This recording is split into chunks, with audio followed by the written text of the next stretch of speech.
안녕하십니까. 2020년 2월 16일 최병목의 팩트 시작하겠습니다.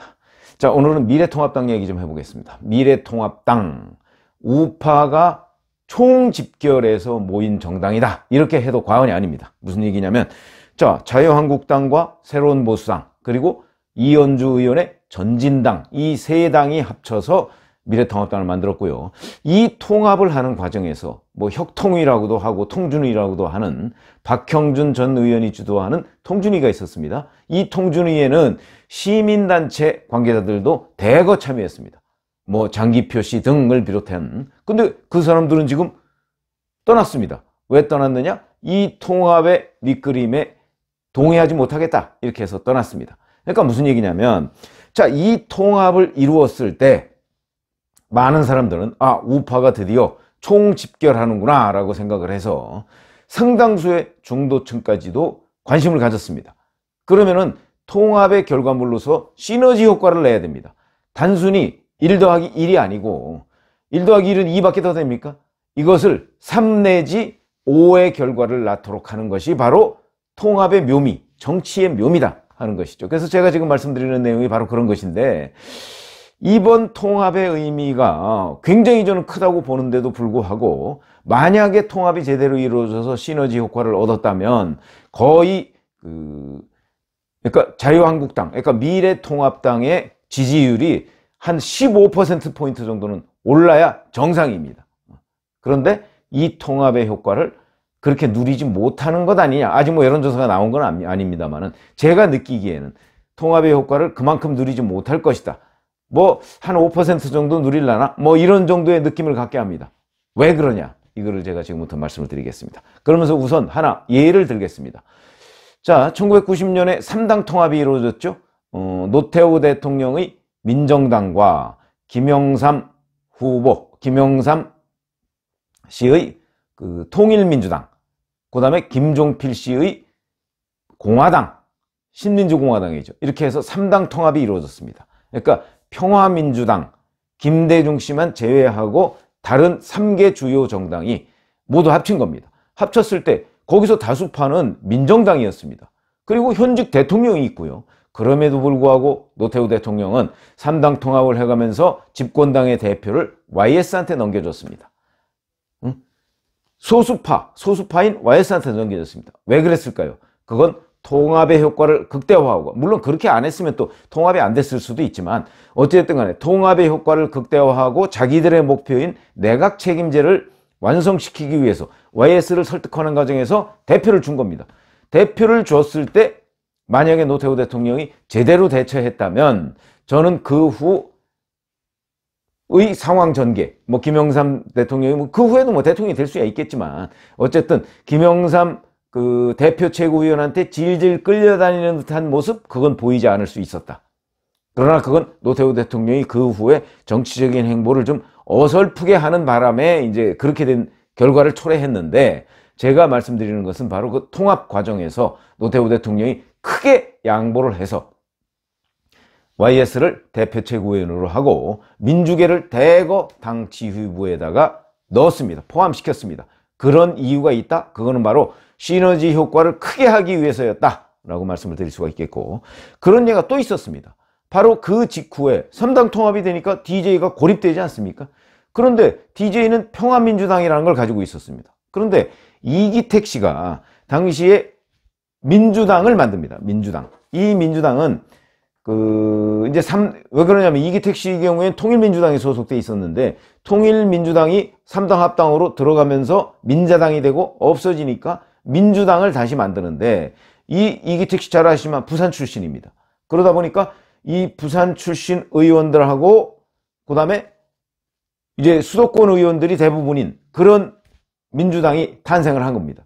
그러니까 이게 DJ는 호남 중심인데, 그러다 보니까 DJ가 이거 안 되겠다. 내가 1992년 대선을 다시 도전하기 위해서는 이 당을 좀 먹어야 되겠다라고 판단을 한 것으로 보입니다. 그래서 이기택 씨의 민주당과 통합을 추진합니다. 통합을 추진하면서 압도적인 다수지요, 평민당이. 평민당은 1988년 총선에서 제1야당이 됐습니다. 그러니까 김영삼 씨의 통일민주당을 누르고 제1야당이 됐습니다. 뭐 그 의석 차이가 얼마 안 나긴 하지만, 그런데도 불구하고 이기택 씨 민주당, 몇 석 안 되는 이기택 씨 민주당과 통합을 하는데 대폭 양보하는 통합을 합니다. 무슨 얘기냐면, 이제 결국은 이 당시에 이 통합을 가지고 민주당 내에서 이제 막 그 논란이 있었습니다. 그런데 이기택 당시 대표하고 노무현, 김정길 이런 의원들은 이 합당에 찬성을 합니다. 그런데 박찬종, 김광일 이런 의원들은 DJ의 이선 후퇴가 전제되지 않는 합당은 불가하다 이렇게 해서 반대를 합니다. 그래서 막 논란 끝에 결국은 합당이 의결되기는 하는데, 자, 이후에 한번 보십시오. 결국은 박찬종, 김광일 이 두 사람의 의견이 맞았던 거 아닙니까? 무슨 얘기냐면 DJ가 민주당을 그냥 흡수하기 위한 방편에 불과했다. 나중에는 그게 판명이 됐지만 어쨌든 이 당시에는 그랬습니다. 그래서 합당을 해요. 합당이 1991년 9월 달에 이루어졌는데, 이때 DJ와 더불어서 이기택 씨를 DJ가 공동대표로 인정을 합니다. 공동대표. DJ와 같은 반열의 공동대표로 인정을 하고요. 당명도 평민당을 버리고 민주당이라는 당명을 그대로 씁니다. 그 다음에 이게 중요한 겁니다. 당시 평화민주당 계열과 민주당 계열은요, 평화민주당이 대략 한 8 내지 9 정도 되면 민주당은 1 내지 2 정도밖에 안 됩니다. 세력이. 그러니까 DJ의 평민당과 이기택의 민주당은요 8대2 내지 9대1 정도밖에 안 됩니다. 그런데도 불구하고 지분을 6대4 정도로 인정을 해줬습니다. 거의 대등하게 인정을 해줬습니다. 왜 그럴까요? DJ의 통합 필요성이 우선 컸고, 그 다음에 시너지 효과. 뭔가 국민들한테 이거는 흡수가 아니다, 평민당이 민주당을 흡수하는 것이 아니다 라는 모습을 보여주기 위해서 대폭 양보를 한 겁니다. 이게 바로 정치입니다. 그래서 그 시너지 효과가 있었던 것이죠. 그 시너지 효과를 누린 겁니다. 결국은 누려서, 물론 그 다음에 지긴 했습니다. YS한테 지긴 했습니다만은 어찌됐든 간에 YS한테 도전을 해서 상당한 정도로 여튼 자기들의 세력을 확보할 수 있었던 DJ의 정치력이다. 자, 그러면 제가 지금 한국당에 대해서 아쉽다라고 말씀을 드리는 이유가 바로 황교안 대표는 왜 이런 과거의 사례를 벤치마킹하지 못했을까? 왜 그러냐면 내일 미래통합당 이제 출범을 하면요, 아마 당장 여당 쪽에서 도로 한국당이다 이런 얘기가 나올 것입니다. 왜 그러냐면 바로 대표가 황교안 대표 그대로입니다. 그 다음에 거기 최고위원회의, 그러니까 당 지휘부가 원래 한국당 최고위원회의에 8명이 있었는데, 거기에다가 원희룡 제주도지사, 이준석 새로운 보수당 청년위원장 이런 식으로 해서 4명을 보강한다는 겁니다. 그러면 우선 거기서 잃은 것이 있죠. 장기표 씨 등 시민단체를 잃었습니다. 이게 얼마나 큰 손실입니까? 잃지 않을 수도 있었다, 저는 그렇게 봅니다. 왜 그러냐면 시민단체 등에서 요구하는 거는, 아니 시민단체에도 일정한 몫의 공천 지분을 줘야 되는 거 아닙니까? 시민단체가 이렇게 대거 참여했다면 거기에다가 일정한 지분을 줘야 국민들 앞에 우리가 이렇게 통합된 정당입니다 하는 모습을 보여주고, 그게 도로한국당이라는 소리가 없어지는 것이죠. 그 점을 간과했다. 그리고 대표도 아니 꼭 황교안 대표가 계속해야 됩니까? 황교안 대표가 계속하는 한 이 당은 도로한국당이라는 그 여당의 비판을 감수해야 됩니다. 왜 이런 비판을 감수해가면서 황교안 대표가 꼭 대표를 해야 되느냐? 그게 문제인 것이죠. 왜 그러냐면 황교안 대표가 여기서 대표를 내려놓고 서울 종로 선거에 올인한다고 해서 이 당이 황교안 대표의 당이 아니다, 다 완전히 탈바꿈한 다른 정당이 된다, 그렇게 생각하십니까? 시청자분들도 그렇게 생각 안 하실 겁니다. 그런데도 도로한국당이라는 비판을 감수하면서 황교안 대표가 대표직을 유지하고 있다. 저는요, 만약에 미래통합당에 그 시너지 효과를 얻으려면 황교안 대표가 대표직을 내려놓고 혁신위원회나 아니면 비상대책위원회나 이런 임시기구로 미래통합당의 지도부를 가져가고, 거기에 한국당 지분, 그 다음에 새로운 보수당 지분, 거기다가 시민단체 지분까지, 거기다가 전진당 이런 데 지분까지 다 합쳐서 용광로를 만들어야 된다. 용광로 비대위, 용광로 혁신위원회를 만들어서 선거를 치러야 된다. 그리고 나서 미래통합당의 새로운 지도부는 선거를 치르고 나서 그 선거의 결과에 따라서 지도부를 구성해야 된다. 이렇게 생각합니다.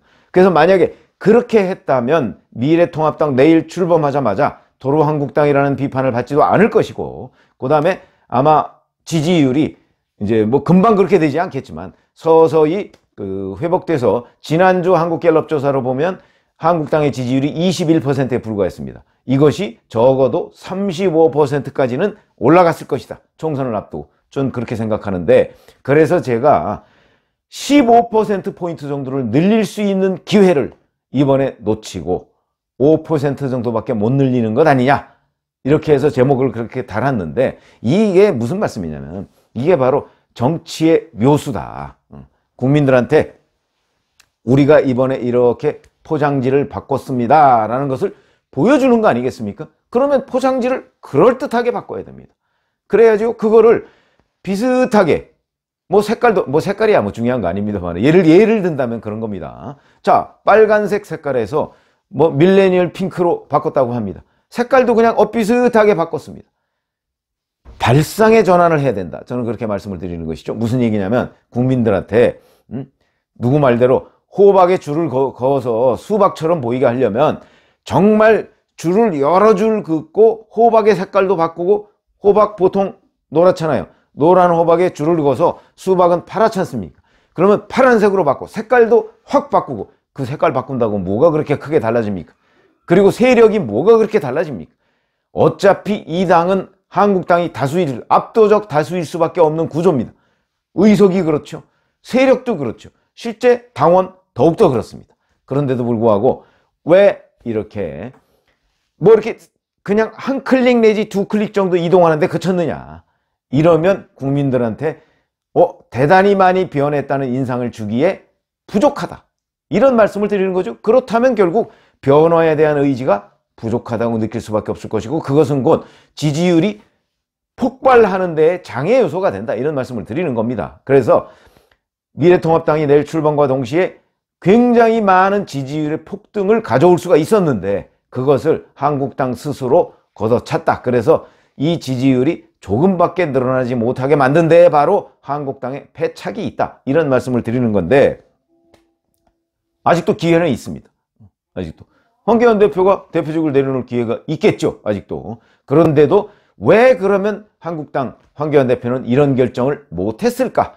그걸 지금부터 제가 간단하게 말씀을 드리겠습니다. 이거야 추정이죠. 왜 그랬을까? 첫째, 황교안 한국당 대표가 과거 우리 한국 정치사에서 이 통합의 역사에 대한 공부를 게을리했다. 통합의 역사가, 통합이라는 것이 성공한 통합도 있고 그냥 그저 그런 통합도 있었습니다. 아까 제가 말씀드린 3당 통합도 있었고, DJ의 민주당, 이기택 민주당과의 통합도 있었고, 그 다음에 길게 따지면 1997년에 그때는 신한국당이죠. 신한국당과 조순 씨의 민주당 통합도 있었습니다. 그렇게 해서 조순 씨가 제안한 한나라당으로 이름을 바꿨던 거 아니겠습니까? 그거 별로 성공하지 못했습니다. 그러니까 성공한 통합과 성공하지 못한 통합의 학습 효과가 황교안 대표에게 없었다 하는 점 하나. 그럼 황교안 대표가 본인이 이런 어떤 한국 정치사에 관한 연구가 부족했다면 그걸 참모들이 메워줬어야 되는데, 참모들이 못 메워줬다. 왜 그러냐? 참모들은 지금 한국당이 잘 되는 것보다 본인의 배지 생각에 더 집착했던 건 아닌가, 저는 그렇게 생각을 합니다.